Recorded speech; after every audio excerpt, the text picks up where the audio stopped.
Laban natin to para sa buong bansa, para sa future generation. Realize ko yung responsibility na sobrang tumagos sa puso. Maghapon ka pang ikot-ikot dyan, wala pang huli. Kahirap na ngayon. Na may karapatan ang community na ito ng mangisda doon na walang threat sa buhay nila at nakukuha nila yung resources na dapat naman para sa ating lahat. Karagatan natin ito! Karapatan natin ito para sa kinabukasan natin ito! West Philippine Sea! Atin ito!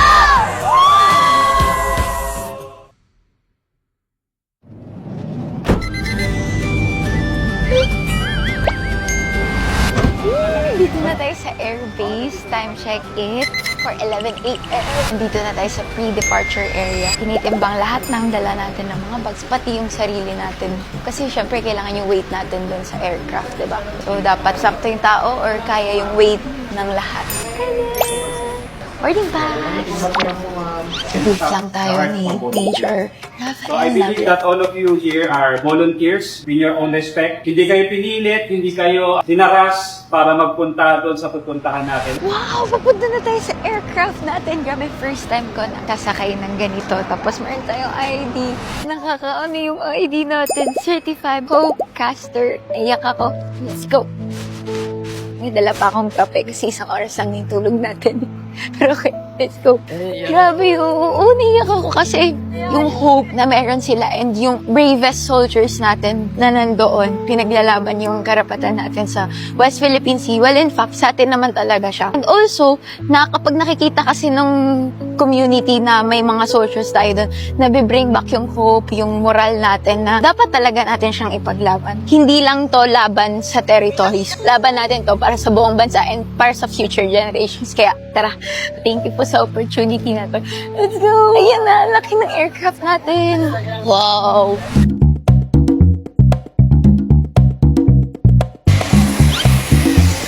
Naiyak na ako dito kasi na-realize ko yung responsibility na sobrang tumagos sa puso ko.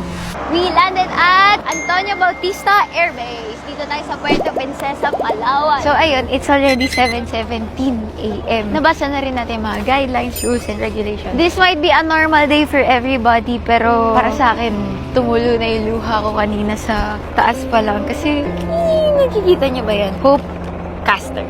Ito yung sinakyan nating aircraft. Excited na akong makita at ma-witness yung story behind the Pag-asa Island and the West Philippine Sea. Magsama-sama tayong matuto and maging aware sa ating pinaglalaban sa West Philippine Sea. Let's go! Ngayon lang ako nakakita ng aeroplano ng Philippine Air Force. Grabe yung dugog na nanalaitay sa mga Pilipino. Nabubuhayan ang aking kaluluwa. Let's go! Tada! Time check! 8:23 na, so nag-drop off lang tayo, tapos na rin mag-refuel. Papunta na tayo sa Pag-asa. Tara!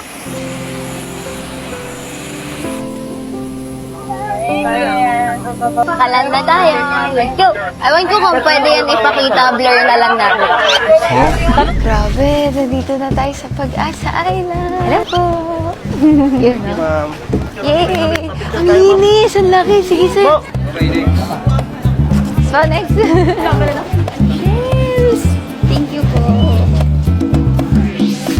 Hindi ko akalain na ganito kainit ang pagtanggap ng mga tao dito sa atin sa Pag-asa Island. Kitang-kita ko sa mga mata nila yung pag-asang mapakinggan sila at yung hope na sana maging maayos na rin lahat sa kanilang lugar.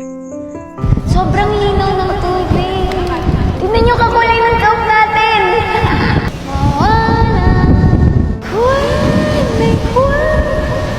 West Philippine Sea, atin to.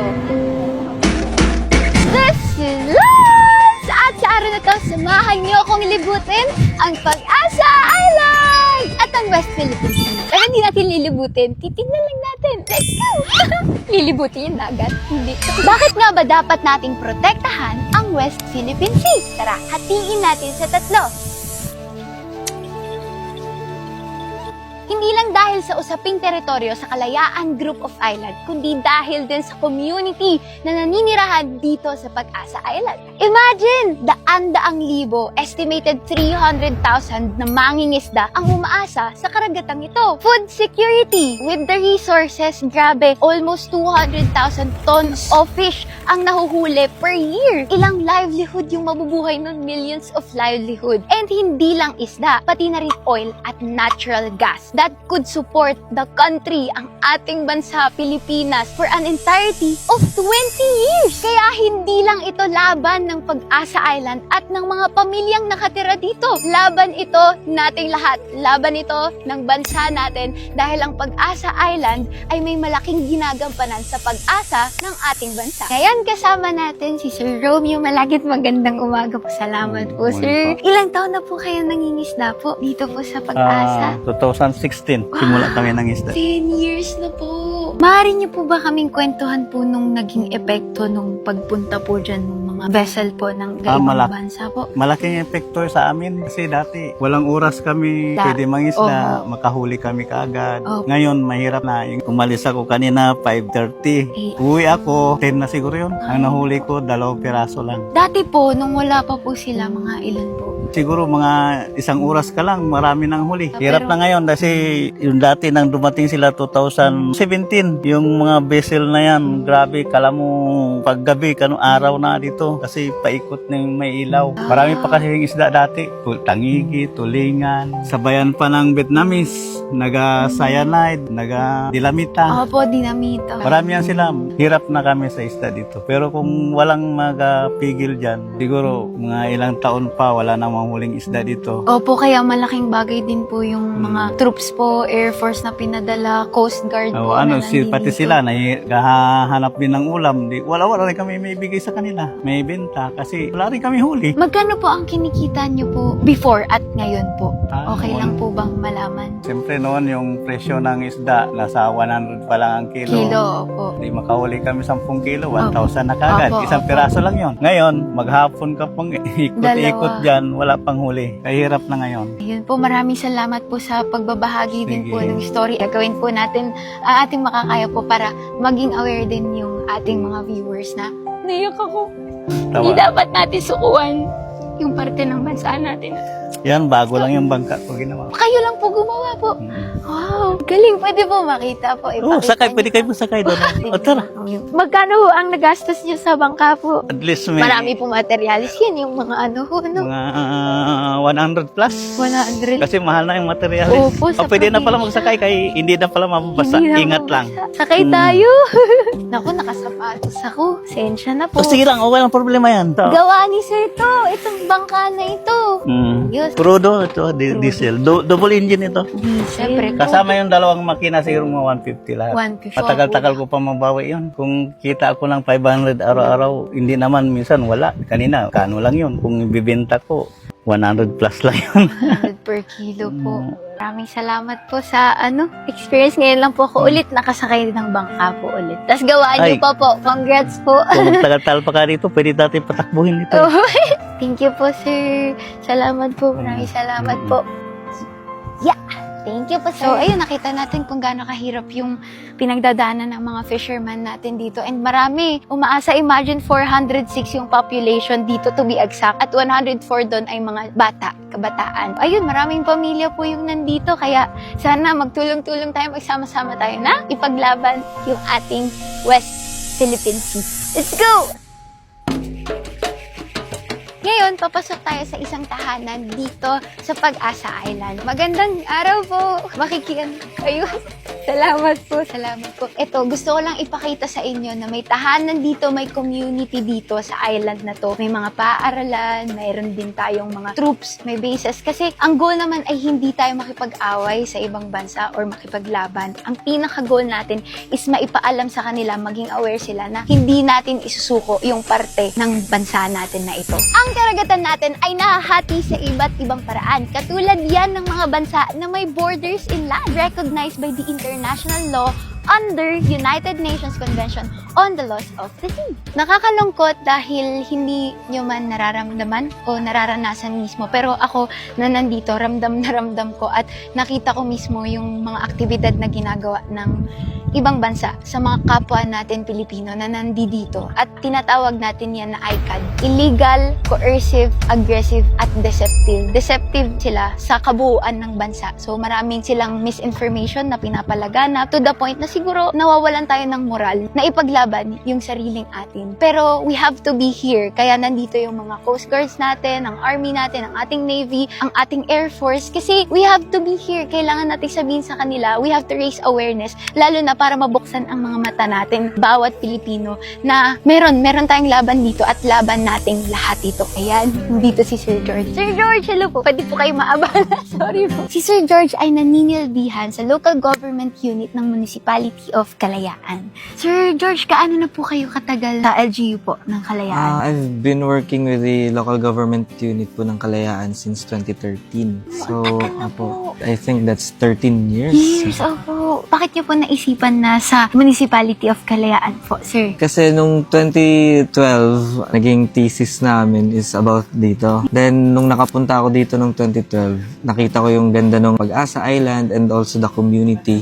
Hindi pa ganun kainit yung issue about the West Philippine Sea. Pero nakikita na namin yung mga nangyayari dito. So, from that, parang may talaga sa puso mo, yung pagiging patriotic. So, I decided to join the local government unit to serve sa local community natin dito. Maraming salamat po. Kung di po ako nagkakamali, mga 2017 po yata. Yes po. Sila dumating po dito. 2016 na ilabas yung arbitral Yes, rule. Bakit kaya ganun na kahit meron na tayong legal basis, ganun pa rin ang nangyayari? As someone na nandito na noong 2013 pa, nung hindi pa sila dumadating, ano po para sa inyo yung karapatan po na ipinaglalaban po natin ngayon? Sa atin bilang local community dito sa Isla ng Pag-asa, meron dapat tayong kalayaan, kaya nga tayo tinawag ng munisipyo ng Kalayaan. Kailan may kalayaan tayong gawin yung mga bagay na gusto nating gawin within sa ating jurisdiction o dun sa scope natin. Gaya po ng simpleng pangingisda, dahil nga po yun yung pangunahing livelihood ng ating local community dito. Dapat sa simpleng pangingisda, hindi natatakot yung ating mga mangingisda na mangisda sa karagatang nakapalibot sa Isla ng Pag-asa. Sa Isla ng Pag-asa. Tsaka wala po silang kaagaw, ano? Dati daw po marami silang nakukuhang isda, ngayon po dadalawa, isa, minsan wala pa po ngayon. Tsaka kasi mahirap naman na yung tayong mga mangingisdang Pilipino, sumusunod tayo sa tamang paraan ng pangingisda, samantalang yung iba nating mga kapitbahay ay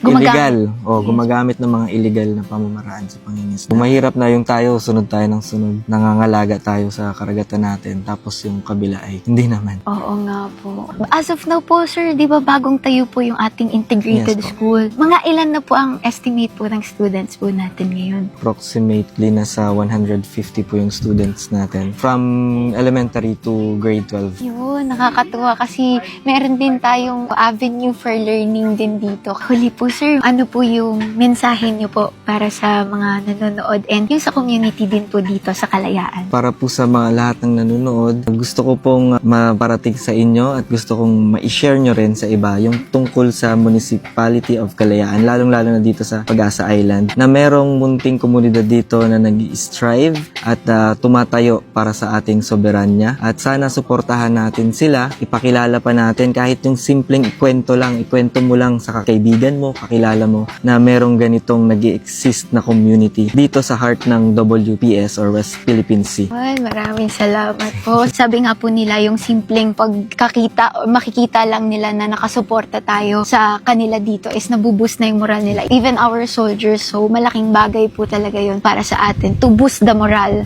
of the Filipino people. Mas marami tayo, we have strength in numbers. Para pala sa kaalaman ng lahat ngayong taon na to, sineselebrate natin yung 10th year anniversary ng arbitral ruling. So ano ba yung arbitral ruling na ito? This is basically the decision of the International Court na pinapawalang bisa yung 9 dash lines ng kiniklaim ng kabilang bansa. Hindi nila ito tinanggap kasi sabi nila hindi naman kami parte ng United Nations Pero this is actually a question of respect. Hindi lang sa sa Pilipinas, pero respeto doon sa mga nag-agree doon sa arbitral ruling na ito, nakarating bansa natin. Kaya naman, ganun na lang yung claim natin na atin ang West Philippine Sea. At may karapatan tayo doon na may karapatan ang community na ito ng mangisda doon, diba? Nang wala silang pinangangamba na walang threat sa buhay nila at nakukuha nila yung resources na dapat naman para sa ating lahat. Okay? Woo! Kaya sabay-sabay nating sabihin, West Philippine Sea, atin to!